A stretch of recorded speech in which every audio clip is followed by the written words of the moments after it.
Miss Valentina. May Oh, wow. pinasag na ang AP Ayaw Red. nga pala, 100% prior the game. Feeling ko dito para sa Onyx, ang ano nila, disadvantage nila as a team is that parang hirap sila. Wow, meron na pala tayong mga heroes, so Ito mabibilis na mga heroes ang makikita natin. Joy. Yeah, Joy agad for Onyx Esports. Ito yung hero talaga na kapag pinilusot mo, magagamit ng magkabilang teams. Oo. Kasi very flexible yan. Pwede mo ilagay sa XP, pwede mo ilagay sa mid. And of course, yung very popular na jungle. And knowing Onyx Esports, kapag nakikita na natin na nililimit ang kanilang hero pool, they add to their flexibility and of course yung comfort din. Kasi si Kyrie, alam natin, napakalupit mag-Joy jungle niyan. But again, nandun pa rin naman yung flex option from Onyx Esports. Bruno and okay, never mind. Bruno and Tigreal, wala palang Paramis. Bruno and Tigreal, yung unang lumabas dito. I like the fact na inuna nila yung Tigreal kasi nakita natin for the past few weeks na napakalaking counter ni Tigreal versus this Joy. Kasi before the dash completes, before niyang maabot yung perfect rhythm, pwede mong gamitan ng implosion para makapag-set up covers Joy and effectively stops and limits the team fight of Onyx. And it also is a limiting factor sa drafting prowess ng Onyx kasi ngayon, wala na yung Tigreal sa kamay ni Kiboy. And apart from that, the Phoveus is still open para dito kay Few na nakita na rin nating nilabas niya kahapon. Yeah. Isa sa mga sabihin nating flex pick o mga hidden, mga pocket pick na meron dito si Few. Probably parang pino-force din yata ng Onyx na ganun yung mga heroes na ilabas. Kasi doon din sila prepared. So, napakabilis na Teresla. Binigyan nilang Valentina sa view, ah.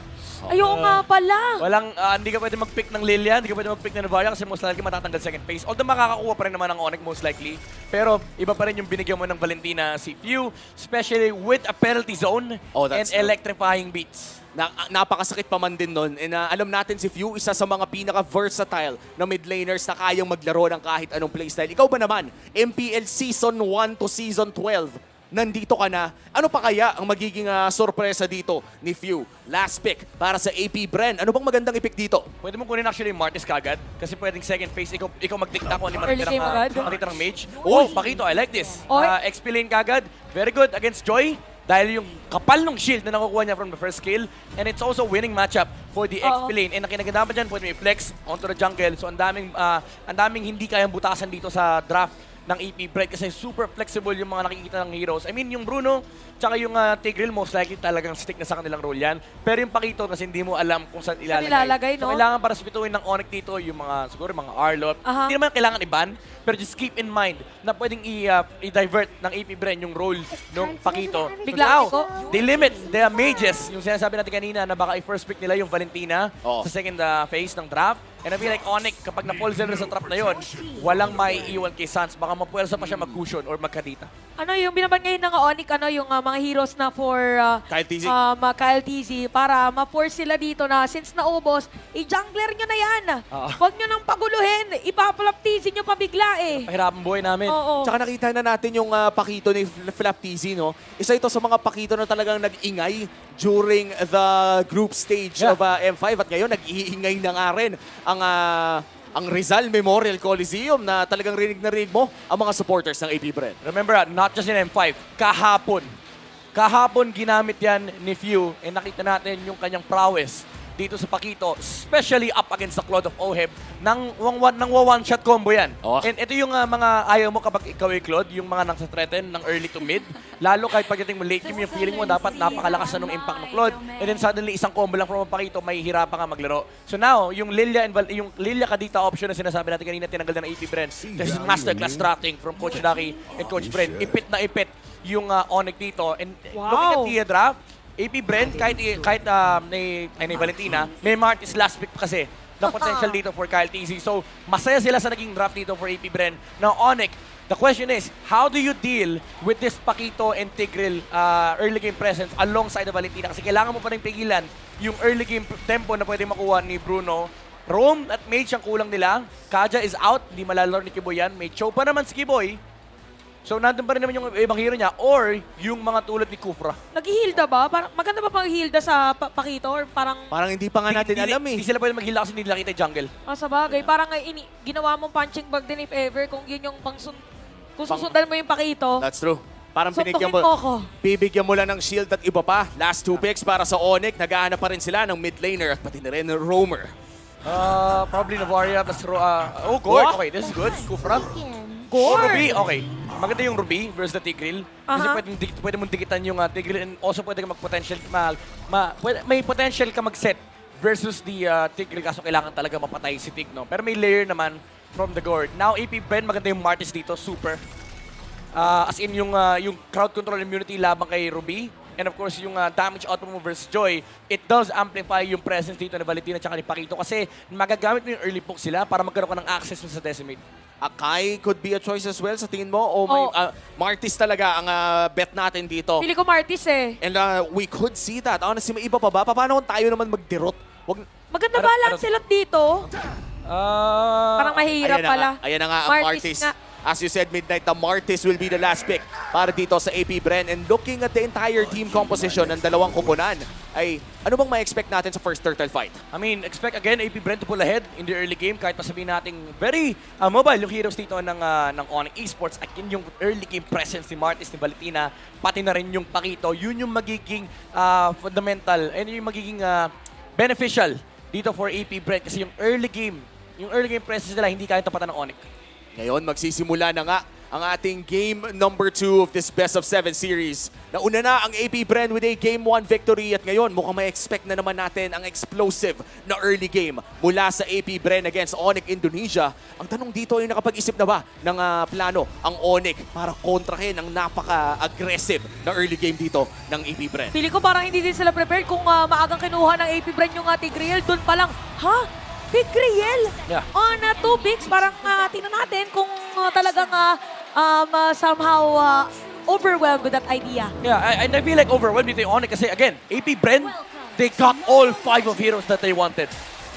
At yung 5 heroes na yon ay talagang isa sa mga sabihin na nating specialty ng AP Bren din. Talagang komportable silang gamitin ang mga hero na to. And this time around, of course, parehas sa Purple magsa-start ang parehas na jungler for both teams. And mukhang hindi sila magkikita sa Lethal Wanderer. Alam din ni Kiboy na kapag gantong Tigreal, dapat ganun din yung mag-rotation. So sinalubong niya na agad. Sabi niya, gamit ko yung kanina eh. Tsaka sa RG eh. Sa RG. Ganyan na ganyan. Ayun, Ganyan na ganyan eh. Di pa masayo, di pa na niya lahat na rin. Paparetry niya yan. Paparetry niya Ay, yan. kumapal. Kumapal na, Ogwen. na-retry na. Retry, libre Lethal Wanderer. So mabilis lang din. Nasasalubungin ni Few. Ang kanyang kakampi na si Ogwen. Oh no. Sabi niya, okay na Ogwen, nagampanan mo na ang kailangan mong trabaho. Pero sabi ni Boy, kailangan niya ng bawi. Kaya first blood para dito sa Onyx Esports. Ite-trade naman ata ng Martis with the jungle creeps na kukunin ni Kyle TZ doon sa kabila. Pero nakalamang with the first blood ang Onyx Indonesia. Looking at the boots, mukhang maagang tier 2 ang kukunin ng mga Onyx players dito. Yeah. And very crucial din yung pinakitang info actually ni Ogwen kanina, no, na nung humarap siya dito kay Kyrie. Okay, si Kyle TZ kanilang sasalubungin dito. Sabi ni Kyle TZ, teka lang, mainit na ngayon yung Onyx. Kailangan maging maingat din tayo. Hindi pwedeng biglaan yung mga mabibilis na ginawa natin kanina. Oo. Going back lang doon sa sa yung kay Ogwen, nagpakita rin kasi ng skill kagad. Siyempre level 1 ka pa lang naman, isa lang access mo sa skill. Oo. And yung cooldown din, medyo kabisado ni Kyrie. Lalo siguro ilang beses na invade ito sa buhay niya. That's true. So kabisado niya yung buhay ng jungle plus Tigreal matchup. And nandun yung punish mula sa Onyx kasi isang flicker lang naman yung hawak ni Ogwen. Wala pa siyang mobility spell at that time. And nandun yung capability ng Onyx to really distinguish kung killable ba yung targets or hindi. And by the way, gusto ko lang i-highlight, Super Marco, still Master Assassin on the Bruno. Wow. One of the highest damage builds, Noki Boy. Waiting for the level 4, pero si Boots ay pumasok na sa likod. At mukhang ang Onyx ang aatake. Kyle TZ low HP. Kamunti ka na, kaya mapilitan na umalis.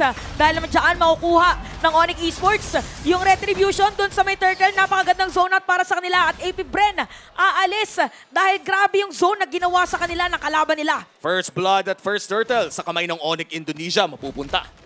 Ang ganda ng ginawa ng Onyx, early game pokes talaga yung kailangan mong gawin versus Martis kasi usually yung Martis kapag malaki yung buhay niya sa turtle, talaga lalaban yan. Ginawa ng Onyx dito is nag-turn sila. Instead of actually contesting for the turtle, bawasan mo muna yung buhay ng Martis, specifically with the Joy and the Terizla. Although you might say no, na parang okay lang naman kay Martis, lapitan siya ng dalawang heroes. Ang problema kasi, yung Lahat. attention niya nasa turtle eh. Oo nga. Tsaka nilahat sa kanina. O si Kuya Sant, nakakuha ng ayan na, nakakita na tayo ng 3 ikot. Nag-iinit na nga ang Onyx Indonesia. Nararamdaman na natin yung mga kills na napupunta sa lane. At pati si Super Marco ay nape-pressure na, pero si Kiboy yata ay delikado. Nakakasalubungan dito ang 2 K. Kyle TZ at Kiboy. Parehas na letter Y. Nagtatapos ang kanilang pangalan. Pero why naman ganon, Kiboy? Kung nag-aano agad. Kaya nga eh. Ang ganda ng laro ni Kiboy ngayon, hindi natin pwedeng bayasan lang ng basta-basta kasi 1-0-1, 100% KP para 1K. kay Kiboy. At siya din yung nag-flicker para ma-secure yung first blood para sa Onyx Esports. In fairness din sa Ruby pick ng Onyx, no? Again, this is very good for them kasi yung Tigreal hindi ganun ka-comfortable lumapit versus the Ruby kasi pwede rin siyang setan. And again, nandun yung punish capability ng Onyx na kapag tinulungan naman ng AP Bren, yung Tigreal, pwede rin mag-set si Kiboy sa may likuran. And sa early game, dahil hindi pa naman nagra-ramp up yung momentum dito ng AP Bren, they are gonna be able to do this, especially in the mid lane, yung Valentina. As long as abot ni Kiboy yung Valentina ni Few, there's always gonna be an attempt against the mid laner of AP Bren. And yung AP Bren, this time around, talagang medyo nahihirapan. Si Few with the damage na nanggagaling kay Sans. And apart from that, no, mukhang ang Ruby ult ang kanyang nagiging choice as of the early game. Isa ba yun sa mga maganda talaga na pwedeng kunin bilang Valentina? Well, definitely kasi parang kulang sila ngayon dun sa crowd control kasi na zone out nga dito. Si Boots, by the way, wait lang. Napaganda setup play, nagkapapuyuan. Ay! Don't run Wolfkin daw, sabay flicker out dito sa Ay! tennis. Wala na siyang buhay, saktong decimate. At mukhang dediretso pa nga Uy, pero si Kyrie na doon sa may sa may buff ni Kyle TC. So nakawan lang muna at mukhang aabot naman this time around ang Onyx doon sa may pagong. Kiboy is here. Oh, no. Mukhang siya magiging target, ginamit na flicker ng out. flicker. Kaya alis lang muna sila habang iba yata ang gusto gawin ng Onyx for display. I mean, nandun yung attempt ni Kyrie na mag-macro play sana, kaso hindi rin sapat dahil naka-cover din naman yung AP Bren. Even though nakuha niya yung resource away from Kyle TZ, it's still gonna give AP Bren the advantage kasi all across the map yung XP and yung buff na binibigay dito ng Turtle. By the way, very big question mark lang, Corrosion Sight, first item on CW. And this is something na nakikita din natin kay Super Marco. Kumbaga parang ito rin yung nagtaka tayo ito yung inuuna ngayon ng mga top cloud players natin in M5. Pero mukhang tuloy-tuloy lang ang aksyon. Ogwen goes in. Napakaganda setup play pero may bawi yata dito kay Boy. Hindi na makakatakas pa yata. Ay hindi! Na-decimate na! Na-stapler na ni Kyle TC. Tapos si Boots. May pilitan na naman gumamit ng penalty zone. Pero habang nangyayari yun, si Chewe mukhang kukuha ng Torres sa may bottom lane. Ogwen, wait on seal. Grabe yung attempt. Oh, grabe yung attempt no, kung hindi agad nag-back with the BMI. That could have been a perfect flanking angle. Pero mukhang aagaw din ng purple buff. Sans going in for the burst pero mukhang makukuha rin naman ni Kyle TZ ang purple buff na nanggagaling sa Onyx Esports. Tradean lang all around the map. Mahirap yata yun sa Joy Wala siyang purple buff. Oo, tapos matatimingan pa dito ng AP Bren yung buff this time around ni Kyle TC. Yan ang mahirap dito sa ginagawa ng Onyx is, yes, nakakakuha ng farm CW, may pressure on the bottom lane, pero walang mapuntahan yung Joy. Especially that the mid lane is being controlled by AP Bren. You don't want to be fighting into that. Lalo nga existing yung Tigreal na answer. Yung Pakito rin hindi niya kaya So medyo problematic for Kyrie. Saan ka pupunta as the jungler of Onyx? Yes, tempo is on your side. Pero dahil nga, hindi rin naman natutulungan si Kiboy. Ngayon, si Kiboy, sineseta na nga mag-isa ni Ogwen. So ang ganda ng attempt ng AP Bren. Nandun yung ideology nila. Kahit sino na magpakita sa mid lane kasi yung Joy hindi naman tumutulong. That's true. At nakikita natin, so far parang medyo bumagal ang andar ng laro. Maliliit na kills lamang ang ating napapanood pero may malaking tsansa na magbabago yan dahil 10 segundo na lang ay lalabas na rin ang ating third and last turtle of the game. Kyle TZ having one of the better games in this, actually better time in this game. 2-0 na pala ang TZ Air. Oo, kanina napuntahan din para man din siya ng mga players dito. Look at Flap TC. Suntok! Para sa suntok! Pero check lang muna. Sabi nga, kailangan kitang paalisin, Chewe, kasi meron tayong objective na sinusunod dito ng mga players. Si Owen halos wala na buhay doon, pero ito nandito na ang ating kampe. Meron pang terrify si Boom. Sakto! Makukuha ulit decimate. Pero retribution, mapupunta pa rin kay Kyle TZ. At isama mo pa si Kiboy. Hindi na nakauwi pa. Bottom lane si Kyrie. Kailangan lang muna dumepensa. And it's blood all over the map. Kyrie, sa kapupunta. Masyado ko na pogi boy. Isang bola lang sa mukha. Napakaganda! Super Marcot sa top lane! Oh, CW! Flap CW! TC laban kay Chewe! CW! Ito na mga sinasabi natin pero hindi magiging sapat! Chewe makakakuha ng kill! Iyon ang isa sa mga maaksyon na sequence na mapapanood natin sa buong mapa na to. Kanina, around 3 minutes ago, sinabi ko tahimik yung laro. Yeah. Biglang Eto nagbago ang lahat sa turtle na yon. Ito na yung sinasabi ko kanina, yung Martis ni Kyle TZ. Oh, speaking of the Martis, Kyle TZ, very, very low here. Oh, Pero napakakunat penalty zone, kinasadan ni Boots. Nakakapalitan na dito mga players, pero nandito na rin naman sila. Ginamit na dito, meron shutdown, yes. Pero napatay lang din naman dito si Chewe. Anong mas naging magandang trade? Tapos kay Kiboy pa napunta yung kill. Yun yung pinakamasama para sa Onyx. Yung kill mapupunta, yung shutdown kill. Kay Kiboy napunta. Yung gold lane ka, gusto mong kunin yung kill, ikaw pa yung namatay. Oh Oh, my, my. this is really good from AP Brent. This is perfect itemization as well from Kyle TZ. Hindi naging greedy yung kanyang Martis. Most people would think na dapat irarush lagi yung Fury Hammer. No, in this game, importante na mag-survive siya sa early game ng Onyx, rushing the Radiant Armor. Tapos ngayon, kompleto na rin yung Blade Armor, mitigating a lot of the damage output na nanggagaling sa Onyx. Kaya yung kaninang team fight, ang kunat ni Kyle TZ, ginamit lahat, binuhos lahat. And yung pati yung Mystic Dash, pero nabuhay siya half HP pa. At nakasaksak pa nga Oo. ng isa sa dulo. AP Bren finally getting the lead around 1,000. But still, this is anybody's game, no? Aha. Real talk lang, kaya pa rin bumawi ng Onyx dito. Oh, kasi yung hero din dito ni ni Kyrie. Pwedeng biglang dumaan tapos retribution. Dumating na tayo sa point na yung mga long games. Makagalingan na lang Lumetri eh. Yeah, pero that's a big if kasi now, the joy of Onyx has been completely shut down. Aha. Naka-star yung build dito si Kyrie. Very good adjustment kasi nga hindi naman niya siya makakapag-pop ng ulti basta-basta because of the existence ni Tigreal. Pero even yung kanyang mga magic pokes, yung mga dash niya tapos into the normal attack, hindi na nagmamatter for AP Brent kasi ang sasalo niya lahat si Kyle TZ. Oo. Kyrie! Kagaya niyan, may kita natin. Kyrie spotted! Oh! Pero Kyrie spotted, naspatan din yung Lord! Okay. Parang dumaan lang! Okay, ang dami ko sinabi. Borderline. Conclusion, pogi. Oo nga, retrim pogi ang tawag natin dyan. Dumaan lang! Dumaan Kuya lang! Reti! Wala eh. Bogi! Nag-take out eh. Sabi niya, Kyle, akin naman. Pero yun yung mga kailangan ingatan niya ni AP Brent kasi yung mga ganito. Yan yung mga Wala eh. nagbabago ng laro eh. Na-starstruck yata, boss. Okay. Sabi ni Kyle TZ, pwede pala yun. Pwede pala yun. Masyadong pogi yung kalabang ko. Biruin mo na max range na retry. Feeling ko, sabi dito ni Kyrie, parang jokes aside, ginagawa kasi na, yung Filipino Lord Dance kasi, very complicated. May mga ipopool, ganyan. Eh sabi Oo. niya, pigilan niyo ako, dadaan ako. Yeah. Ayan na yun. Ayan na, retry. Kung napaka-basic, di ba? To be fair, nag-attempt siya mag-front. Oo. Humarap siya, sabi niya, if ever may lumapit dito, baka mag-engage yung AP Brent. Sakto lang talaga yung dash ni Kyrie. Pag-dash niya, sakto nasa retry yan eh. Pare sila level. So, nandun pa rin yung mindset dito ng Onyx na nung kinokontest nila yung Lord talaga yung habol nila nun. Oo. AP Brent, they were actually looking to reset. That the team fight maybe turned it around.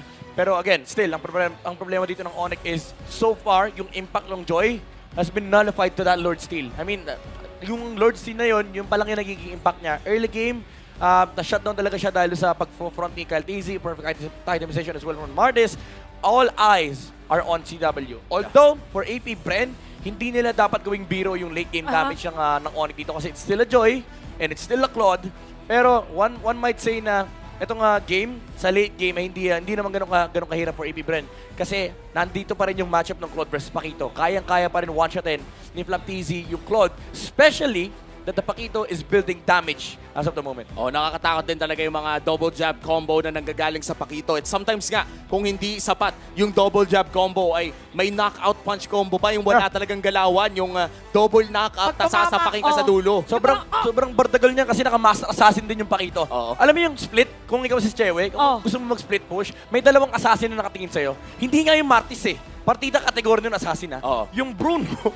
Ayun nga pala. Tsaka yung Pakito. So pag nakipag 1v1 ka, sige, blazing the wit mo, i-wing chant mo. Ang problema, Pag biglang may sumulpot na iba. may additional 7% damage. Tapos syempre, Nga pala. by virtue ng yung hero comp, ay hero characteristic, solo ka magdamag. So laging may 7% additional damage na matatanggap yung Claude. And this is a very big threat kapag ang usapan natin dito ay gold lane. Pero yun na nga, the most Lord steals in M5. The Sky King Kyrie. Ang pogi. Yan talaga eh. Kapag pogi, magaling mang-agaw ng Parang Lord. feeling ko parang nasa-stun lahat. Uy, si Kyrie. Pag pogi, Si Kyle, no? Si Kyle kanina, uy, si Kyrie. Tapos ayun na, Si Sky King. si Sky King. Skyrie. si Skyrie ba talagang pag pogi, madali maka-retry eh. Pero proud ako sa atin kanina. Oo. Walang sabi ko ng Kai! Ree! With a retreat! Alam mo yun yung nakakatuwa eh. Kapag meron kang mga pangalan or IGN na dalawa lang yung Oo nga eh. yung syllable. Nami-Mirko eh. Yo, di ba? Umi. Oh, by the way, shout out kay Mirko, di ba? Siya ang ano niyan, siya ang progenitor. Oh, tapos Style niya yan. si Ogwen nga, pwede masarap Oh! yung Ogwen. Parang With a Garlic Wind! Flop! Mahirap TC. May pantizi, tatlong ano yan eh. Easy kasi. Oh, shout. Hindi, si Kyle nagawa niya eh. Ganun din. Kyle! Teasy! Oh, mas ano lang, mas With a papabilis retreat! lang. Gusto mo yung nagpa-practice tayo dito Oo, ng mga pwede natin gawin mamaya. Eh, habang nag-aantay, para dyan sa mga nanonood sa watch party, no? Kamusta naman kayo dyan? Oo nga, sa mga- Kunwari, nag-uusap tayo. Kamusta kayo dyan? Ang sagot, okay lang. Ganun, no? Hindi, Practice. patiin natin yung mga ano, yung mga host, di ba? Yan. Sila andyan Rockhard. Oo. Sila QWERTY, si Si- Burrito, si OSX. Sila OSX. Auntie, si Auntie Si Anara. Auntie. si Atina, Atina. Burrito, Atina. tsaka yung best friend ko, syempre. Si Butters. Si Butters. Ayan, amatik na yan. Binabati Best friend ko si Butters. Best friend mo pala si Butter? Best friend ko si Butters. Ay, birthday niya ngayon, di ba? Birthday niya ba Birthday ngayon? niya ngayon. Happy birthday, Batis. Happy birthday, O, para sa mga Butters. nanonood dyan sa watch party, kantahan Pakitanta nyo. niya. Happy birthday. Hindi, pero ito pa Happy kasi. na birthday. Happy na birthday mo pa. Happy na birthday mo pa. Hindi lang. Ay, hindi, taon pero ka na. ito no joke, guys. Message yan sa page, namimigyan na tayo. No joke, birthday ni ano ngayon? Birthday ni Odin. Ayan, Oh, ito Odin. legit. Kahapon, Our very own. Our ano? very own Odin. Our very own din. Odin. Ayan, tapos Medyo nalasot kahapon birthday ni Ingan. Ingan. Our So, very own Nation. Ingan. Ingan Nation. Ang Siya lang ang merong nation. Ingan na, nation Nation pa. pa. Ang tanging caster na may sariling bansa. Ay, nasyon. Sariling bansa. Pero syempre, merong caster na may sariling oras. Oh, sino yun? Ako yun, Midnight. syempre. Midnight. Syempre. Ang galing mo naman talaga, Chantel.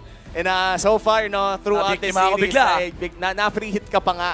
Ay, Tel, ayusin mo. Pag ito na Game 7, ha? Splash damage. Pag ito na Game damage. 7, pag ito na Game 7, yung mga nasa watch party, ano yan, ha? Nagsasara mga mall, ha? Ako nga pala. Oo nga pala. Okay lang yan, guys. Uy, naalala mo dati may mga watch party na sa mga mall, yung kahit sarado na yung mall, tuloy-tuloy. Tuloy lang ang laban. Binabati ko lahat ng mga matitibay ang tiwop dyan. Oo. Alam ko matagal-tagal tong series na to. Exercise, Oh, tayo stretching. tayo din minsan. Stretching. Mag-stretching kayo, guys. Muna kayo dyan. Kahit nakapili ko. Kahit Hindi, na kailangan ikaw. kasi talaga dito ng stretching eh. Okay lang talaga. Pati sa mga nasa bahay dyan, tubig.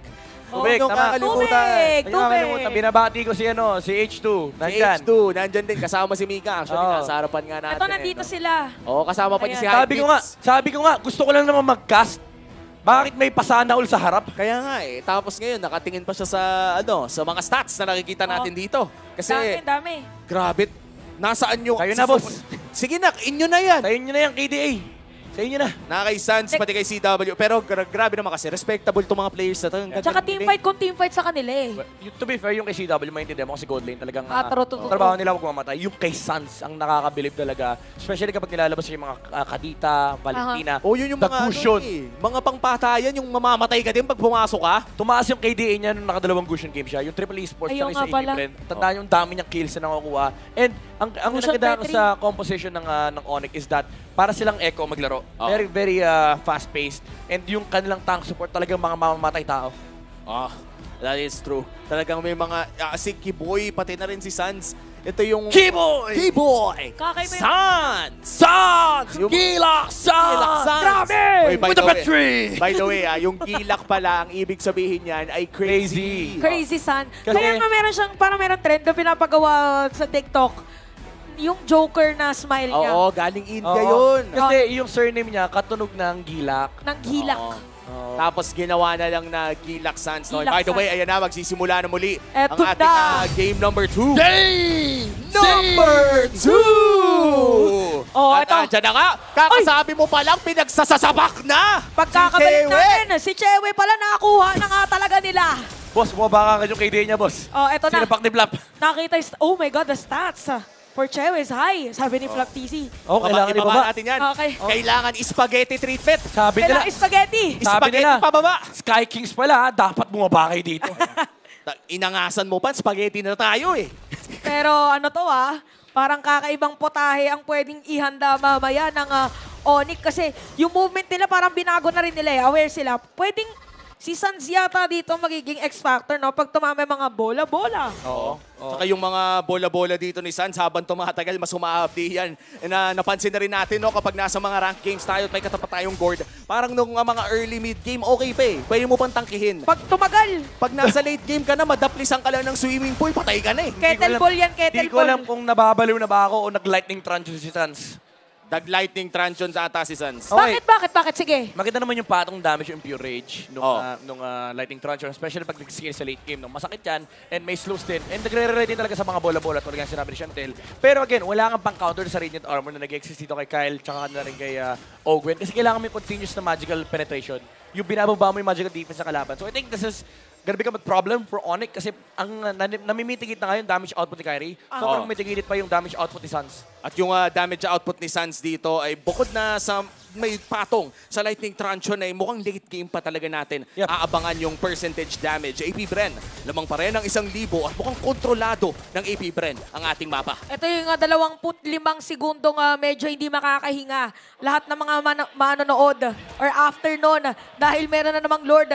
Pero parang yung pwesto kanina ni Kiboy, napwestuhan din ni Ogwen. So medyo kailangan maging maingat ngayon ng Onyx. Even Kyrie, naku po talagang binabantayan ng TZ Brothers. Nauna pa mag-level. Yung kanyang orange buff. Nauna pa mag-level 15 si Kyrie, by the way, kay Kyle. Oh, retry.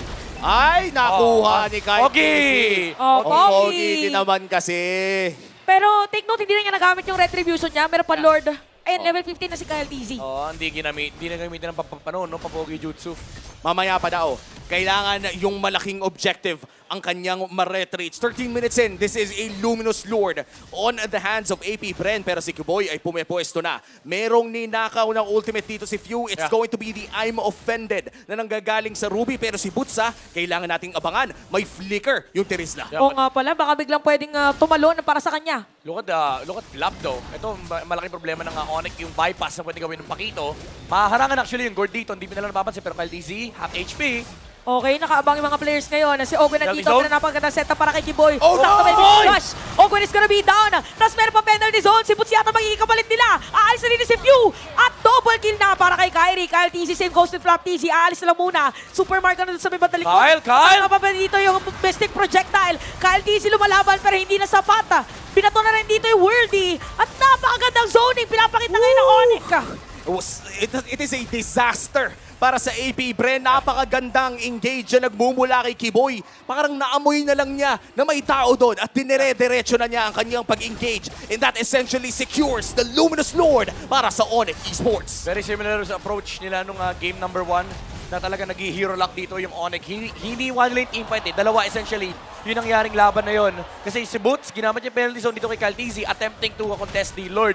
Pero yung rest ng members ng Onyx, talagang humanap sila ng teamfight. And Kiboy, again, finding that set against AP Bren. Even in front of the Tigreal, aray ko. Oo, masakit. Oy, parang big yata si Chewe din na ginamit ka kanyang Wind of Nature. So, grabe palang palitan dito ng dalawang koponan. Parang tina-timingan lang kung anong pwedeng gamitin against each other. And this might be a big push para sa Onyx Esports. A Luminous Lord sa bottom lane at mukhang kontrolado din ng Onyx ang wave sa taas at sa baba. AP Bren, paano sila dedepensa dito? Kailangan nilang either mapigilan talaga yung entry ni Joy or mapatay nila kagad yung Claude ng Onyx. Pero that's not gonna be possible, especially with Chewe. Alam natin sobrang patient na player niyan. And problema na rin actually yung damage type ng Onyx dito kasi the way that they damage is yung mga mabilis na putok, especially with the Starlium and Crystal. Pero oy! Oy, nakita natin, is Ogwen! naman natin paputukin.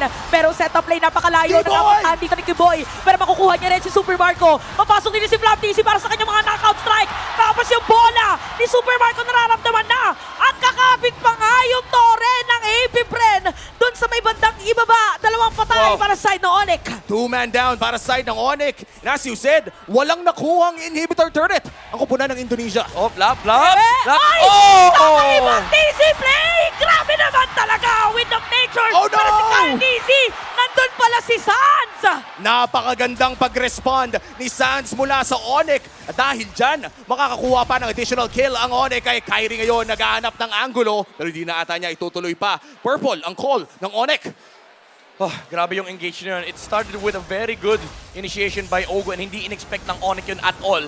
nabigla rin sila nung nag-flicker implosion dito si Ogwen, especially onto Keyboy. And malaking factor kasi kapag nawawala si Keyboy kasi essentially nawawala yung pang frontline mo. Even though kumagat yung penalty zone, nandun pa rin naman kasi yung flicker play mula kay Super Marco. And they were able to kite Onyx around. And hindi rin confident enough pumasok si Kyrie doon sa bottom lane fight kasi nga nandun pa rin yung control yung damage na nagagaling sa AP Bren. Pero what a punish coming out from Sans. The Ice Queen 1 allowing the Claude to be able to get out. Yung slows ay kapag natapos na kasi yung Asura's Wrath ay talaga makokontrol ka pa rin nung Gord. So yun yung Mortal Coil. So yun yung kailangang isipin ng AP Bren, no? Yung chase nila, hindi rin ganun kadali, especially if nakokontrol sila ng Suns. Tsaka yung Wind of Nature, no? Talagang Oo. well-timed para sa side. Pero si Ogwen, mukhang makakatakas pa rin naman. Siya naman. So far, no, Shantel, grabe yung mga teamfights na napapanood natin dito.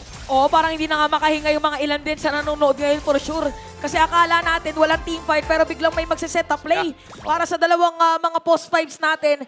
And look at the Flaptiz's position. Magpapanggam lang muna na damo. Tapos si Kyrie pwedeng dumaan anytime. Mahapdi yan, Mahapdi join yan. yan. I mean, yung Pakito mahapdi rin naman, pero definitely napakahapdi ni Kyrie kasi, again, yung Starlium combo with the Holy Crystal and of course, yung kanyang Blood Wings, which allows him to put out more damage and yung extra layers ng shield and HP for the Joy. So magiging survivable yung team fight dito ng Onyx. It's just a matter of how they actually engage. Kasi kanina, nakita pa rin natin yung potential ng AP Bren.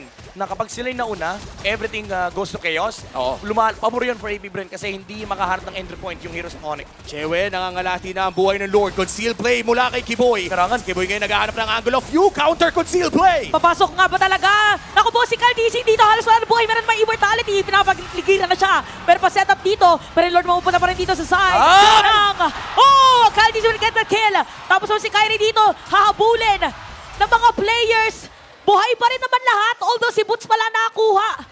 Hindi na natin nakakuha ng Onyx yung Lord, pero dediretso dito ang AP Bren sa may middle lane. It's one for Lord. And kung titignan natin, it wasn't an evolved Lord dahil 1740. Sinimulan ng Lord na yon. Yeah, pero ang crucial dito is AP Bren, they are able to still limit yung pwede makuha ang advantage dito ng Onyx after getting that Lord. Although dalawang immortality yung naging cost nun, still you are buying enough time for AP Bren to reset yung kanilang mga spells, yung mga battle spells, yung mga flickers. Kasi, again, nakita natin, kapag si Ogwen yung naunang nag-set, may potential talaga yung teamfight dito ng AP Bren. At ngayon mukhang dedepensa ang AP Bren. Mukhang hindi talaga nila i-give up yung inhibitor turret doon sa baba. Kiboy, Pero si Kiboy. Kiboy ngayon ay nag-aamuhin na naman ng mga pwedeng hilain. Pero Chewe! No! Hindi na nakatakas pa. Anong PMI out? PMI out. Sakto yung decimate. Tapos si Kiboy naman, yung isa-zone out pa dito. And AP Bren, kaya naman pala lahat ng mga torre talagang bibitawan. Walang palalagpasin kung pwedeng depensahan, depensahan. What are you doing, Chewe? Very out of position yung Claude doon. Naghihintay sila ng objective from Onyx. You don't do this against AP Bren. Nakita natin yung willingness nila kanina mag-commit sa teamfight. But if you give a mistake like that, pero Flatizi, May out of position. May bawi din, parang hindi yata aabot. Pero Oy! Transition, pero nandito na. Si Ogwen. At isama mo na rin dito si Few.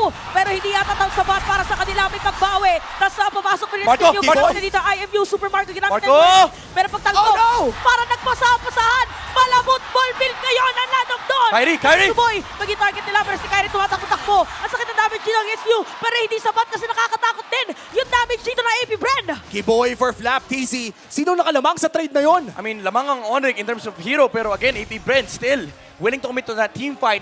And yung takbo ng pressure ng mapa ngayon, definitely lumalamang dito AP Bren, even though they lost their XP laner. But they have to be really careful. Buhay yung Joy, may damage output ng Onyx.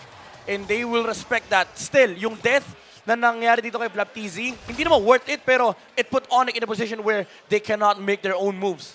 And AP Bren right now, mukhang nabura nila ang 2,000 kalamangan ng Onyx Indonesia with that pick-off kay Chewe at pati na rin kay Kiboy. Nagbayad man si Flaptizi ng kanyang buhay ay mukhang kumpleto naman ang parehas na kupunan para sa upcoming Lord. This will be the 4th Lord of the game, Evolved Lord na to. Oo, pero Delix din yung position ngayon ni Flaptizi. Parang ano siya, somehow exclamation point or memo coming from Onyx na parang Delix, boss, pagka inulit mo pa ng inulit yung ginagawa mong long lane. Kyrie! Ayan, kagaya niyan, siniyawan ni Kyrie. Nag-proc yung Athena Shield, pero alam na nandun si Kyrie sa may bottom lane. Dinaan sa movement speed ni Kyrie. Ay, ni Flaptizi. But still, kailangan i-fix to ng Onyx yung pushing wave. sa bottom lane, Kyrie will have to show himself there. And mukhang haharangan siya ni Flaptizi rito. Although lamang pa rin naman yung Joy, still that's enough vision para makontrol ng AP Bren yung takbo ng flow ng mga minion waves. And Ogwen, mukhang magtatago siya sa loob ng ng bush na yon habang nangangalahati na pala ang buhay ng Lord. Kyle Teasing, Kiboy, Kiboy, nakita Kiboy. na niya at mukhang itutuloy-tuloy na nila kay Kyle dito ha. Make Oh! me, oh no! Si Kyle Easy dito ay mamamatay. It's gonna be a shutdown. Kaya naman isang mabilis yata makukuha. Meron pa penalty zone. At Kyrie masisecure na nga yung Lord. Si Super Marco may bilhin na mag-flicker out. Ogwen na magiging target nila. Si Buti na sa mga baso. Up! Flaptizi na dito na. Ginagawa with the Up! flicker. Ewen, kamuti ka na. Napakasakit ang damage. Kaya lumalabas Oh my ang God! Friend. Mapapaalis din na ngayon. Kiboy! Ang mga players ng Onyx. Pero ginamit dito yung Mystic Gush. Si Pew mamamatay na. Kiboy isang tira na lang sana. Pero grabe pinapakita ang tapang both Onyx and AP Bren. Kyrie, What Kyrie. a close team fight at naghahanap pa nga ng dugo si Kyrie. Pero mukhang hindi na niya mahanap pa. Super Marco still alive with the immortality. At mukhang kailangan niyang dumipensa dito na mag-isa. Ay! Bawal basta dito, boy. At mukhang ang... Oh! Marco! Pero nga lang Super Marco ay mamamatay doon. Kyrie, napaganda pagpasok. Talaga nagkakasagutan lang. Oh no, offense the Lord! side. The Okay. Lord! Si Ogwen lang ang nandito para dumepensa for AP Bren. Kyle TC, buhay na rin naman. It is a 4v2 Ayan na. scenario. Kyle TC versus Ogwen with the Lord marching down bot lane. Okay, halos mo lang mga buhay dito, mga Yung mga players ng pasok. Onyx. Pero minion wave aside ng Onyx, pero Lord. nandito ang dalawa, ginamit na ng Mystic Gush. Mga lahat na yung buhay, Kyle TC, halos mamatay na doon. Mapasok na si Kyrie, pero minion wave, meron ding Lord para sa ng Onyx at unti-unting makakuha ng buhay ng base. Nandito si Flap TC at para sa laban, 1-1 agad, Onyx Esports! Onyx Esports strike back. At mukhang may serye na tayo dito. Wow, that was a very good Lord pull coming out from Onyx, using the Lord as bait. And nung nag-attempt si Kyle TC sumilip, nandun na kagad yung Lord turn mula sa Onyx Esports. Essentially, baiting the team fight nung namatay